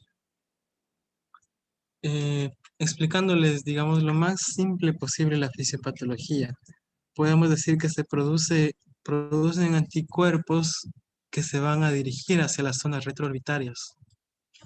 Estas van a estimular a los fibroblastos y van a inducir la producción de glucosaminoglicanos, que es en sí la materia del tejido conectivo. Entonces va a haber aumento del tejido conectivo y por lo tanto va a haber protrusión de los globos oculares.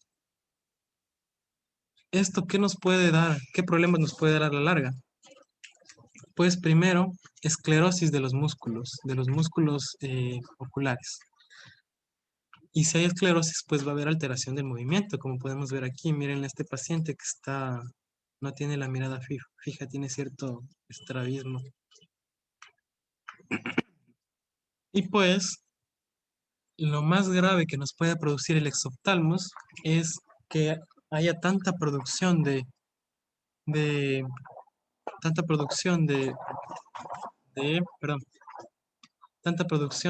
tejido conectivo que se va a presionar el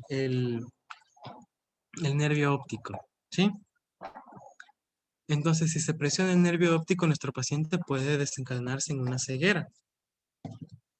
Eso es lo más grave que puede producir el exoftalmos.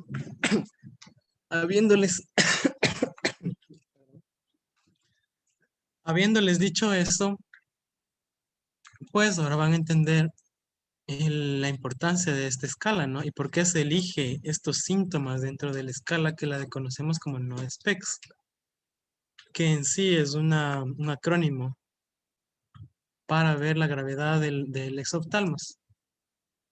Cabe recalcarles que, pues, bueno, la escala no es tan exacta porque el paciente puede, digamos, no escala de un grado al otro, sino que puede escalar de un grado 1 al grado 4 o al grado 6. Pero nos puede servir, es la más simple para describir el exoftalmos. Entonces, en el primer escalón tenemos un grado 0, en la cual los pacientes no van a tener ni signos ni síntomas. En el primer escalón, en el primer grado, vamos a tener solo signos, ¿sí? Como podemos ver aquí. Un signo bastante interesante va a ser el signo de la luna, de la mirada, la atención, la mirada fija. Como ya les decía, la mirada fija o el signo del sol naciente. Es decir, en el 99.99% de los pacientes no se ve la esclerótica de la parte de abajo cuando están en una posición normal. En cambio, en un paciente que tiene un exoptalmos, pues sí vamos a poder ver esta parte. Nos va a orientar a esa zona, ¿sí? Alteración del tejido conectivo con síntomas y signos. Es decir, cuando ya va a haber una cierta protrusión, nosotros ya vamos a poder observar de esta forma a los pacientes, ¿sí? Además que puede haber una retracción palpebral. El tercer grado, cuando ya hay una proptosis, es decir, una salida del globo ocular. ¿Y qué nos va a producir la proptosis? Pues que el párpado no se cierre bien. Si el párpado no se cierra bien, especialmente cuando el paciente va a dormir, pues puede haber lesiones en la córnea. En el grado 4, pues vamos a tener, como ya les mencionaba, una alteración de los músculos intraoculares, que como ya les decía, pues va a ser por por la proliferación del tejido conectivo. Entonces, clínicamente, la, eh, que nosotros identifiquemos que hay una alteración de los músculos extraoculares, pues es que haya una desviación de la mirada, que haya estrabismo, que no, el paciente no pueda ver hacia un punto fijo con los dos ojos. En este caso nosotros ya diríamos que hay una alteración. Como ya les mencionaba, va a haber tanta salida del globo ocular, pues que este no se va a poder cerrar en las noches y van a haber lesiones corneales.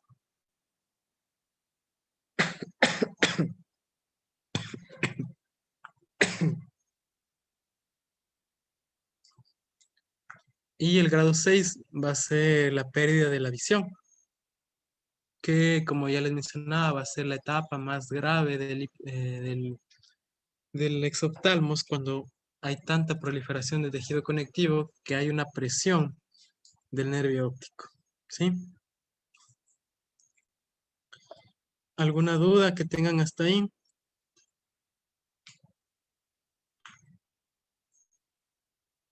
Nada. Hay enfermedad que ocurre con exoftalmos, aparte del hipertiroidismo. Perdón, ¿Hay alguna otra enfermedad que curse o que cause el exoftalmos que no sea el hipertiroidismo o solo el hipertiroidismo? un glaucoma te puede producir exoftalmos. Un tumor te puede producir exoftalmos. Pueden haber algunas causas. Sí, o sea, por eso te decía, el exoftalmos no es patognomónico del hipertiroidismo.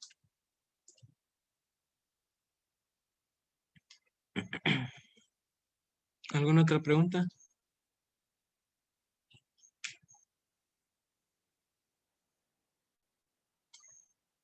Inclusive enfermedades del tejido conectivo donde hay demasiada elasticidad también pueden cursar con exoftalmos.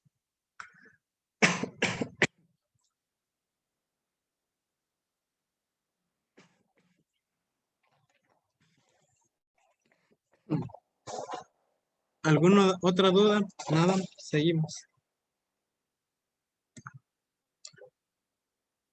Bueno, entonces,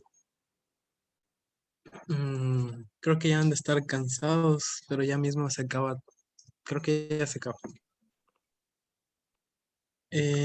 ¿Cómo vamos a diagnosticar el hipertiroidismo? Este cuadrito es todo lo que nosotros ya vimos antes.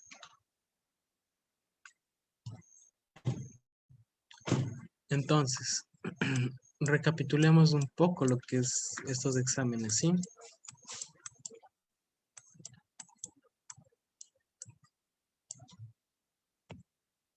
Si es un hipertiroidismo primario, en donde está alterada la glándula y no está alterada la hipófisis, ¿cómo creen que está la TSH? Acuérdense del eje, aquí está la hipófisis, aquí está la tiroides.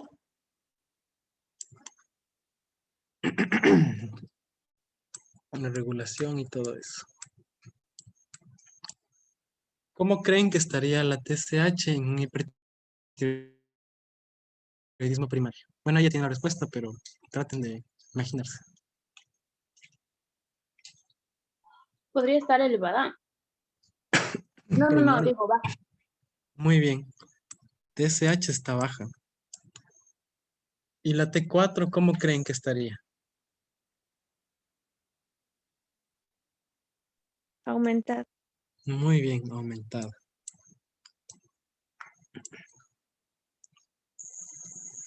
En un hipertiroidismo subclínico, de eso que no hablamos mucho. Si es subclínico significa que está normal, ¿no?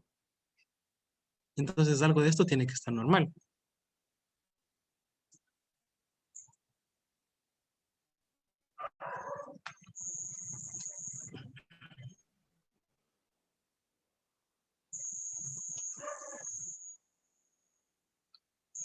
Bueno, no les expliqué, así que no les, no les exijo. Pero el hipertiroidismo subclínico, pues vamos a tener normal la T4 y la TSH va a estar aumentada.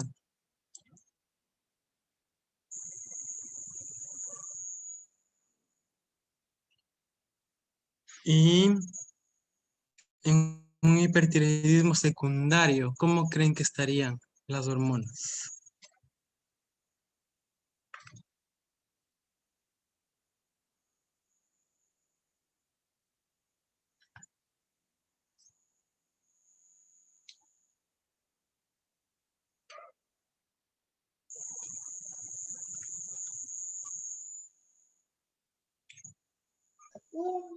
Alto.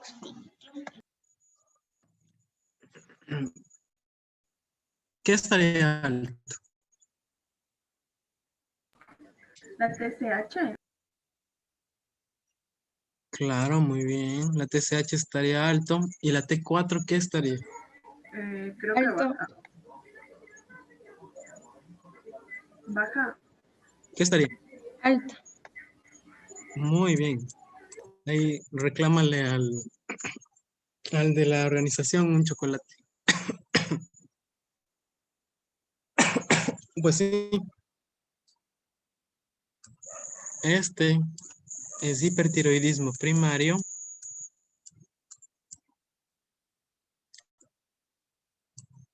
Este es hipertiroidismo subclínico.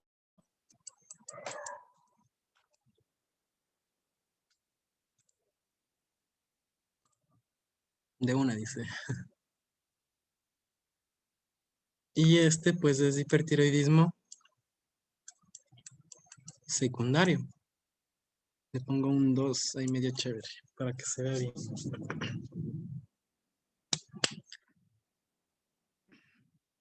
Y bueno, o sea, esto es solo con los exámenes, ¿sí?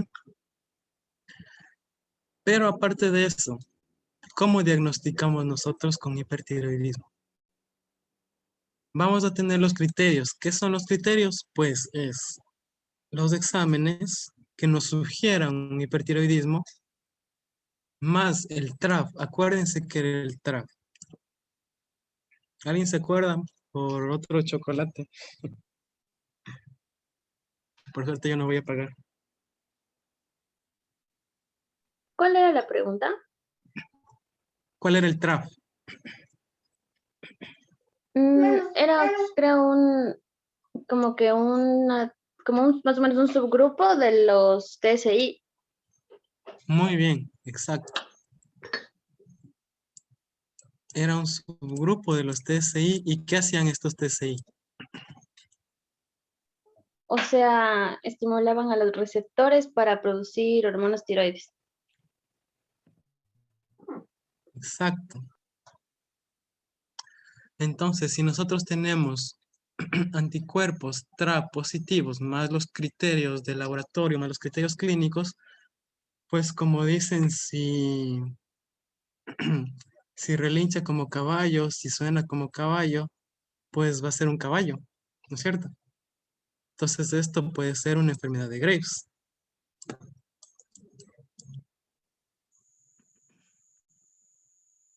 Y, pues imagínense, puede que nosotros no tengamos los TRAP, que obviamente yo sé que no los tenemos, pero podemos diagnosticar clínicamente. Entonces, con los criterios, con los que nosotros ya decíamos, los criterios de laboratorio, eh, los criterios clínicos, más una orbitopatía que hablábamos, que la orbitopatía o exoftalmos no es patognomónico, pero la dermatopatía puede llegar a serlo, pues juntando criterios y los dos, pues podemos también pensar en una enfermedad de Graves, ¿no es cierto?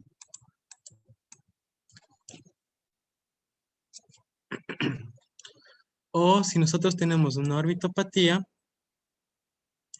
exoftalmos con las características que yo ya les decía, más los TRAF, pues pensamos en esta enfermedad.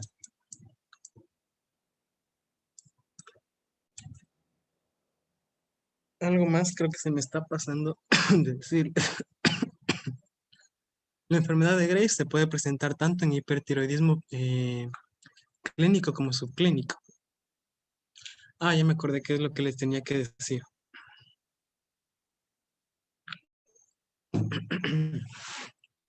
Imagínense, o sea, este diagnóstico lo tenemos sin necesidad ya de pedir gammagrafía.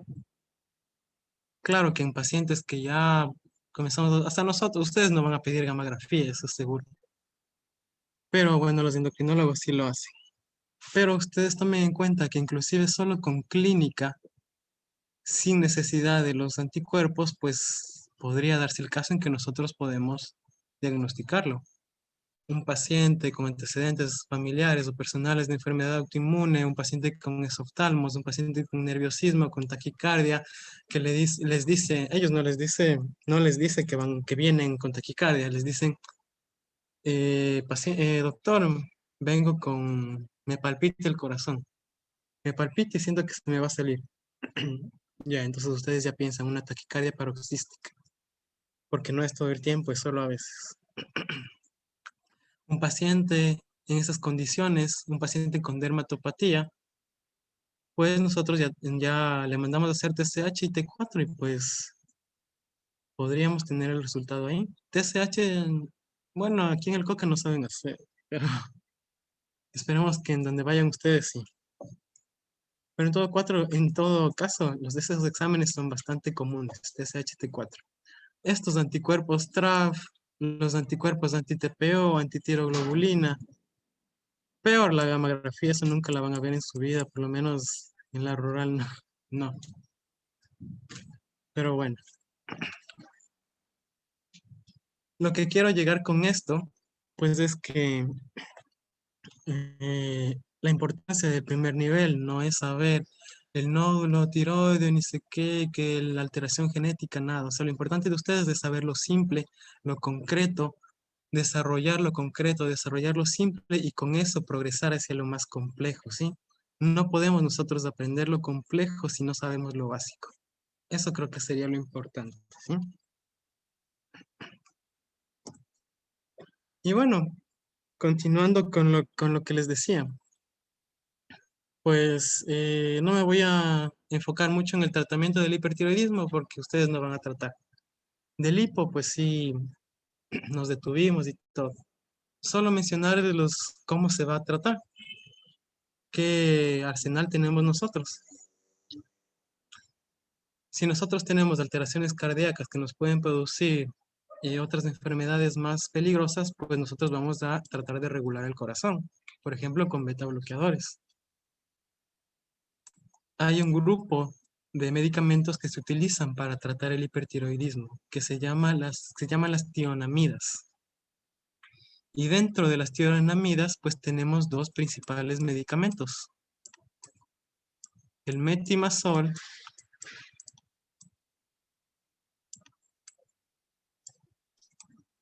Uy, qué fea letra.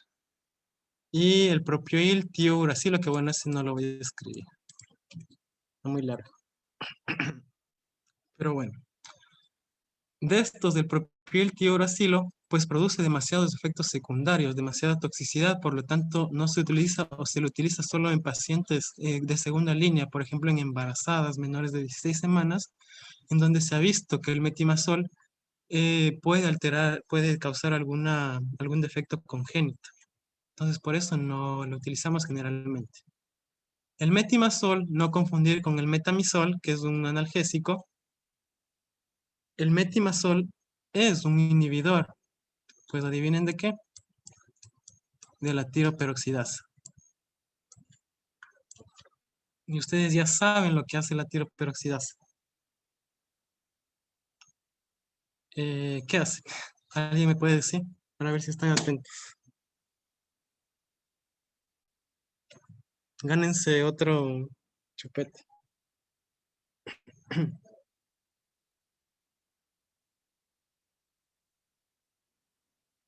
¿Alguien?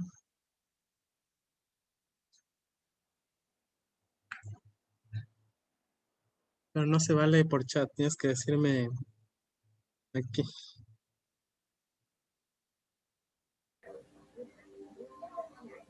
Bueno, o sea, Ayudaba a la conversión de yoduro a yodo orgánico. muy bien.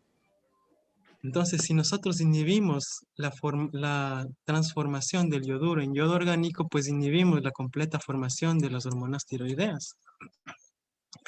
Pero ¿qué pasa con el metimazol? El metimazol no se suele utilizar para terapia, digamos, para terapia de por vida, sino que lo que se hace, se utiliza para regular los síntomas del paciente. Si mi paciente tiene taquicardia, si mi paciente tiene síntomas muy explícitos, pues los regulamos, damos de 6 a 8 semanas y luego procedemos a la terapia definitiva, como podemos ver aquí, ¿no? Como ven en este cuadro de aquí, vemos eh, la simbología, ¿no? No hay indicación, método complementario, método empleado y método de preferencia. Y las tionamidas generalmente son un método empleado, inclusive en estos son métodos complementarios que se utilizan hasta llegar a la resolución definitiva. ¿Con qué? Con yodo radioactivo y con la cirugía. Una lobectomía parcial, total, etcétera, etcétera, una tiroidectomía radical, etcétera, ¿sí? Como les decía, no me voy a detener demasiado en esto, más interesaba que conozcan el mecanismo de acción del metimazol. No lo van a utilizar ustedes, por lo tanto no les doy la dosis, pero más que nada es como para que sepan cómo funciona esto, ¿sí? Y miren lo que tenemos aquí. La enfermedad de Hashimoto. Y me dirás, o sea, la enfermedad de Hashimoto no era algo que producía hipotiroidismo, pero nosotros ya sabemos que pues primero se destruyen los folículos y se liberan las hormonas tiroides y puede cursar con cuadros de tirotoxicosis que al final deriven en un hipotiroidismo.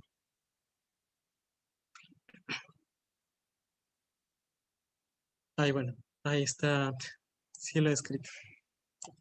El medicamento que utilizamos, o que se utiliza.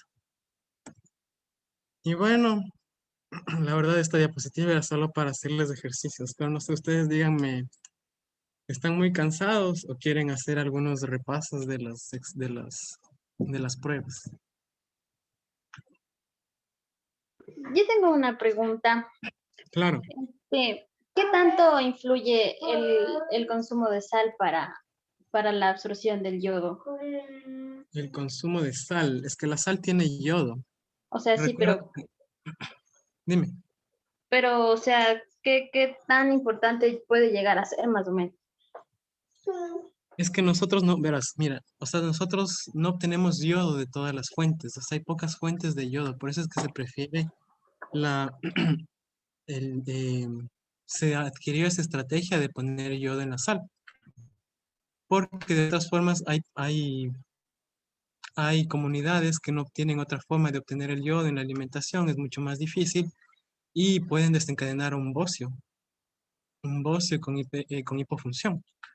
Y bueno, para hablarles de bocio, pues el bocio es otro tema completamente aparte. Pero lo que te puedo decir es que es demasiado importante. O sea, eso previene muchas veces que haya un hipotiroidismo y bocio endémico. Ya, pero y supongamos en el caso de alguien que tiene presión alta y le restringe por completo la sal, ¿podría llegar a desarrollar alguna de estas dos enfermedades? Lo que pasa es que generalmente no se les restringe completamente la sal.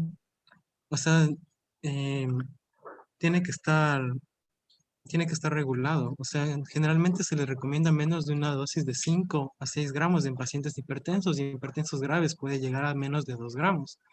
Pero Ya. decirles no coma sal para nada, pues yo, o sea, se dice en la teoría, se dice en la práctica más bien dicho, pero en la teoría no es así recto.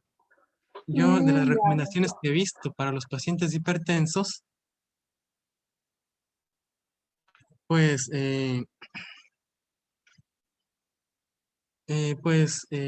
generalmente se recomienda menos dosis, pero no se recomienda suprimir completamente.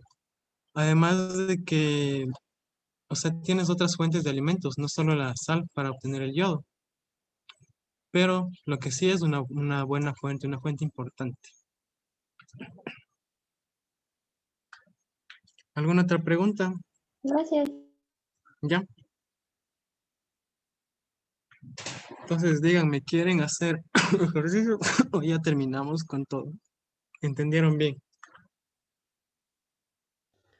Buenas noches, doctor. Yo quería preguntar, por favor, algo.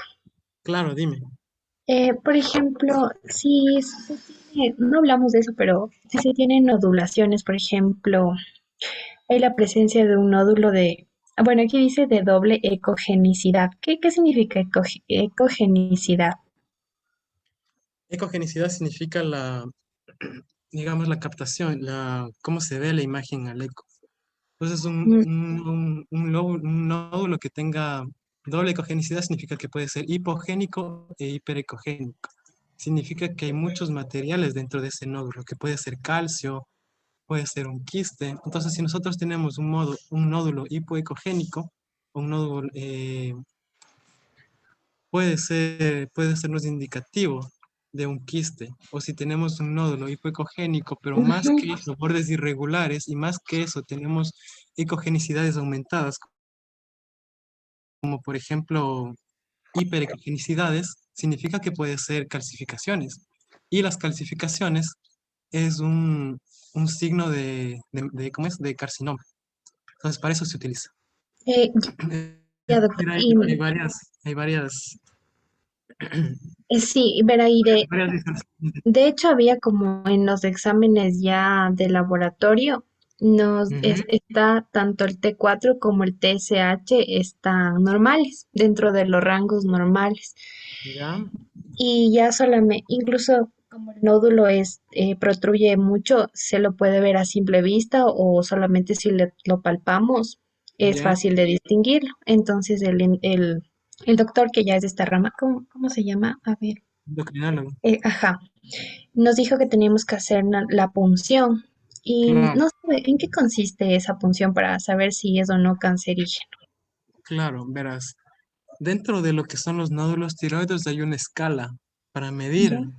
Como les decía, o sea, nódulos es un tema demasiado grande que, o sea, Ujú. que no corresponde, pero lo que te diría así puntualmente es que hay una escala. Dentro de esa escala nosotros vemos la ecogenicidad, si es hipoecogénico, hiperecogénico, como tú dices, tiene varias ecogenicidades, las características, los bordes, y con esto catalogamos en digamos, en una escala, en un grado. Ese grado, a su vez, tiene un riesgo, tiene un porcentaje de riesgo. Por ejemplo, el 10%, digamos, en un paciente que tiene calcificaciones, bordes irregulares, es un nódulo hipoecogénico que traspasa la tiroides, pues tiene un 10% de que sea cáncer, digamos, ya no te sabría decir exactamente. Entonces, en esos casos, imagínate, uno de cada 10 pacientes va a tener cáncer con este eco. Entonces, para estar seguro, lo que nosotros hacemos es puncionar, coger una muestra de la tiroides y mandar a analizar. Eso significa la punción, la punción con aguja fina. Y con eso, Mm, pues, se hace estadificaciones y se ven, ahí sí se ve las células, cómo están, si están organizadas. Acuérdate, a ver, déjame rayar aquí en mi pizarra. Acuérdate que los folículos y todas las células del organismo, pues, tienen una organización, ¿no? ujú. Que es de esta forma. Pero en cambio, en el cáncer generalmente hay una desorganización. Vamos a ver células grandes, células pequeñas, células claras, células oscuras. Entonces, dependiendo a eso, se da otra clasificación y se da si existe un cáncer, qué tipo de cáncer, todo eso, ¿sí? Pero eso ya sería otro tema completamente distinto. Ya, Doc, muchas gracias. Pero de todos modos, y si no muestra entonces ese porcentaje de cáncer, podría ser solamente que está aumentada o bueno, Claro, sí, su forma, pero su función sigue siendo normal. No claro, pasaría. claro. O sea, lo que te diría es que si tiene un eco sospechoso de cáncer, se hace la punción y en la punción sale normal, pues a lo mejor se podría descartar, ¿no? Siempre el mejor examen para ver es la biopsia, pero no vamos a hacer biopsia todos. Antes de hacer biopsia, primero se hacen exámenes, ecografías y todo. Si ya se llega a la biopsia y se descarta, pues en buena hora, ¿no? Sí, doctor, muchas gracias. ¿Alguien más?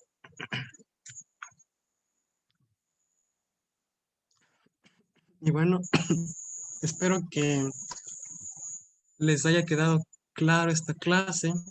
Yo sé que debe ser cansado, a mí me cansaba una hora, ya estaba demasiado cansado, en especial en línea, pero espero haber sido lo más claro posible para que estos se lleven a su práctica clínica.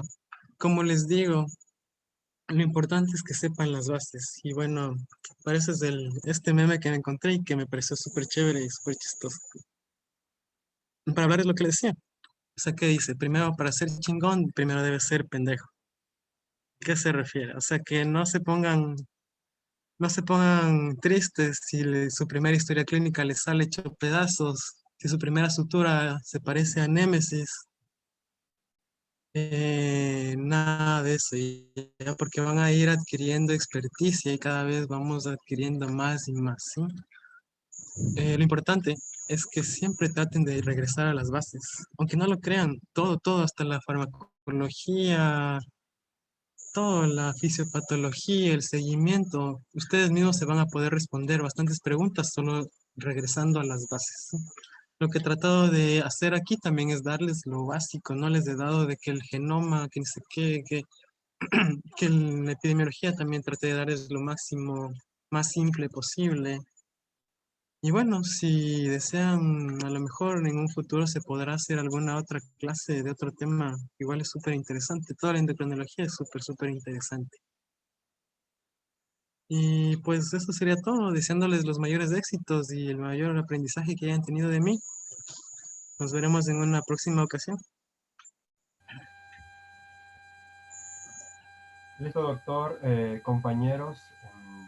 Nada, agradecerle de todo corazón. Ha sido una charla muy enriquecedora para todos y igualmente a los chicos por estar aquí, ¿no?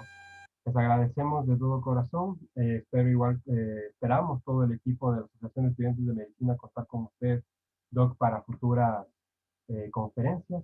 Y nada, espero que tengan una excelente noche. No se olviden que el día de mañana continuamos. Muchísimas gracias, chicos, chicas, que tengan una excelente noche. Hasta luego. Gracias, doctor. Ya. Gracias.